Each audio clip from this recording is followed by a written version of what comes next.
আইটিউব India চ্যানেলে স্বাগত। অনেক দিন ধরেই অনেকে কমেন্ট করছো যে ওয়েস্ট বেঙ্গল স্টেট ইউনিভার্সিটি অর্থাৎ বারাসাত ইউনিভার্সিটির আবশ্যিক বাংলা এইসি পেপারে কোশ্চেন প্যাটার্ন কেমন হবে। আমি প্রথম যে ভিডিওটা দিয়েছিলাম তো অনেক মাস আগে, 4 মাস আগে ভিডিও দিয়েছিলাম, সেখানে কিন্তু কোশ্চেন প্যাটার্ন আলোচনা করে দিয়েছিলাম।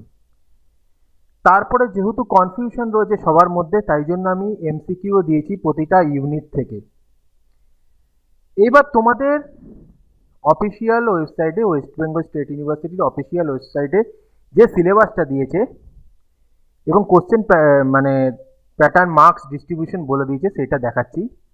সিলেবাস তো এটা রয়েছে, এটা নিয়ে আলোচনা হয়ে গেছে, প্রশ্নের ধরন নিয়েও আলোচনা হয়ে গেছে। আরেকবার বলছি, রিসেন্টলি তোমাদের ওয়েবসাইটে দিয়েছে যে প্রশ্নের ধরন বলেছে যে 1 ও 2 একক থেকে, 1 আর 2 ইউনিট থেকে ব্যাখ্যামূলক, রচনাধর্মী বা বোধমূলক প্রশ্নের উত্তর দিতে হবে, যেটা অনধিক 300 হওয়া বাঞ্ছনীয়, 300 শব্দের মধ্যে হবে এবং মান হবে 10। প্রতিটি এককে একটি করে বিকল্প প্রশ্ন থাকবে।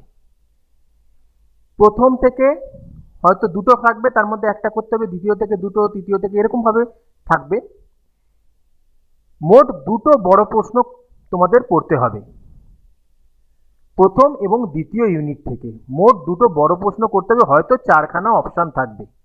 এবং এই প্রথম ইউনিট আর দ্বিতীয় ইউনিট অর্থাৎ সহজ পাঠের প্রথম এবং দ্বিতীয় ভাগ, তৃতীয় এবং চতুর্থ ভাগ, এর থেকেই দুটো 10 নম্বরের করতে হবে, একটা একটা করে। ইউনিট 1 থেকে একটা, ইউনিট 2 থেকে একটা, এবং এই ইউনিট 1 থেকেই একটা 5 নম্বর এবং ইউনিট 2 থেকে একটা 5 নম্বরের প্রশ্ন পড়তে হবে। তাহলে হয়ে যাচ্ছে 20 নাম্বার। ইউনিট 1 আর 2 থেকে দুটো 10 নম্বর হলে 20, এবং 1 আর 2 থেকে দুটো 5 হলে 10, তাহলে 30 নাম্বার। বাকি 20 নাম্বারের জন্য যেটা বলে দেওয়া হয়েছে তোমাদের ইউনিভার্সিটিতে, সেখানে বলা হয়েছে যে দেখো, একক 3 থেকে মোট 20 নম্বর প্রশ্নের উত্তর দিতে হবে। এর স্থলে প্রশ্নের মান নির্ধারণের ক্ষেত্রে প্রশ্নকর্তার স্বাধীনতা থাকবে। এবার এটা এমসিকিউ হতে পারে, এসএকিউ হতে পারে। এমসিকিউ যদি হয় তাহলে 20খানা প্রশ্ন থাকতে পারে 1 নাম্বার করে, অথবা 2 নাম্বার করে এক একটা থাকবে, তবে 20খানাই কোশ্চেন থাকবে। বা 10 নাম্বার যদি 10টা কোশ্চেন দেয়, এক একটা 2 নাম্বার করে, তাহলে 10টাই কোশ্চেন থাকবে, এক্সট্রা কোশ্চেন কিন্তু থাকবে না। এই যে 15টার মধ্যে 10টা করতে হবে, 12টার মধ্যে 10টা, সেটা থাকবে না। 10টায় 10টা অথবা 20টায় 20টাতেই করতে হবে। এই হচ্ছে তোমাদের প্রশ্ন। এবার ব্যাপার হচ্ছে, এই সিলেবাসের কোথাও লেখা নেই সহজ পাঠ থেকে এমসিকিউ আসবে বা রবীন্দ্রনাথ ঠাকুরের প্রথম, দ্বিতীয়, তৃতীয়, চতুর্থ ভাগ থেকে এমসিকিউ আসবে বা এসিকিউ আসবে। যদি আসে তাহলে তোমরা কি করবে, সেই জন্য আমি কোশ্চেন দিয়ে দিয়েছি। আরেকটা বিষয় আলোচনা করা দরকার, যখন সহজ পাঠটা প্রথম সিলেবাসে আসে, ওয়েস্ট বেঙ্গল স্টেট ইউনিভার্সিটির দ্বিতীয় সেমিস্টারে আসে, সেক্ষেত্রে 2018 সালের পরীক্ষায় সিলেবাস যা বলে দিয়েছিল সেই অনুযায়ী কোশ্চেন হয়েছে, অর্থাৎ বড় প্রশ্ন ছোট প্রশ্ন মিলিয়ে এসছে, এবং যেটা এখন তোমাদের প্যাটার্ন রয়েছে সেই প্যাটার্নে কোশ্চেন এসেছিল। কিন্তু 2019 থেকে করোনা পড়ে যাওয়ায়, করোনার জন্য পরীক্ষা অনলাইনে হয়, সেখানে কিন্তু প্রতিটা কোশ্চেন এমসিকিউতে হয়। তবে লাস্ট ইয়ার অফলাইন পরীক্ষা হয়, সেখানে কিন্তু এই সিলেবাস মেনেই কোশ্চেন হয়, অর্থাৎ প্রশ্নের ধরন তোমাদের যেমন প্যাটার্ন রয়েছে সেই প্যাটার্ন অনুযায়ী কোশ্চেন হয়। কোথাও কিন্তু এমসিকিউ বলে দেওয়া হচ্ছে না, সিলেবাসকে ফলো করা হচ্ছে।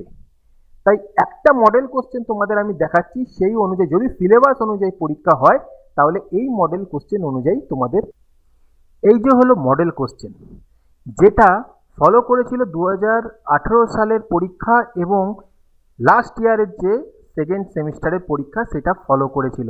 যেটা সিলেবাস ফলো করলে এরকম টাইপেরই কিন্তু কোশ্চেন হবে। এবং আমি গতবারের পরীক্ষায় বলে দিয়েছিলাম যে বড় প্রশ্ন আসবে, সেটা কিন্তু বড় প্রশ্ন এসেছে। এবার যদি সিলেবাস ফলো না করে তাহলে এমসিকিউ হবে, আর যদি তোমাদের সিলেবাসের কোশ্চেন প্যাটার্ন দেয় তাহলে কিন্তু অবশ্যই এই প্যাটার্নে কোশ্চেন হবে। প্যাটার্নটা দেখে নাও।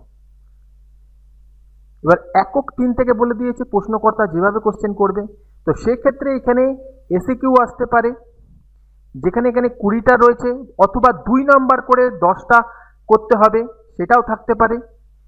এক্সট্রা অপশান দেবে, যদি 2 নাম্বার করে 10টা করতে হয় তাহলে 15খানা দেবে, এবং যদি 20টা করতে হয় 1 নাম্বারে তাহলে অবশ্যই সেটা বেশি, 20টার বেশি থাকবে। তবে যদি ভাগ করে দেয় 10টা এমসিকিউ এবং 10টা এসিকিউ, সেক্ষেত্রে এসিকিউ দিলে এক নম্বরের কোশ্চেন 15টা হয়তো দেবে এবং এমসিকিউ দিলে 10টা করতে হবে এবং 10টাই দেবে। কোশ্চেন প্যাটার্নটা দেখে নাও, এই প্যাটার্ন অনুযায়ী কিন্তু সিলেবাস ফলো করলে এরকমভাবে কোশ্চেন আসতে পারে। তাই বড় প্রশ্ন পড়ো, আর বড় প্রশ্ন পড়লে তো অসুবিধা নেই, তোমাদের এমসিকিউটাও হয়ে যাবে। কারণ বড় প্রশ্নের ভেতরেই এমসিকিউ রয়েছে, সেখান থেকে তো বার করতে হবে। তাই বড় প্রশ্ন এক্সট্রা পড়ে যাও, কারণ রিস্ক নিও না, কারণ তোমাদের ইউনিভার্সিটি ঠিক নেই। 2018 সালে নিল পুরো সিলেবাসের প্যাটার্ন অনুযায়ী, 2019 থেকে একদম 2022 পর্যন্ত নিল অন্যরকম পরীক্ষা। 23-এ আবার এসে কোশ্চেন প্যাটার্ন ফলো করছে, যেটা সিলেবাসে বলে দেওয়া হয়েছে। তাই যেমন দিচ্ছে একটু বেশি পড়ে যাও, প্রথম পরীক্ষা একটু আলাদাভাবে পড়ো। তাই এখনো তোমাদের কোশ্চেন প্যাটার্ন বলে দেওয়া হয়নি, কিন্তু সিলেবাস কিন্তু রিসেন্টলি আপলোড করা হয়েছে, সেখানে কিন্তু যেটা আমি আজকে বললাম সেটা, এবং এটা কিন্তু আমি অনেকদিন আগেই জানিয়েছিলাম। যাই হোক, ভিডিওটা ভালো লাগলে লাইক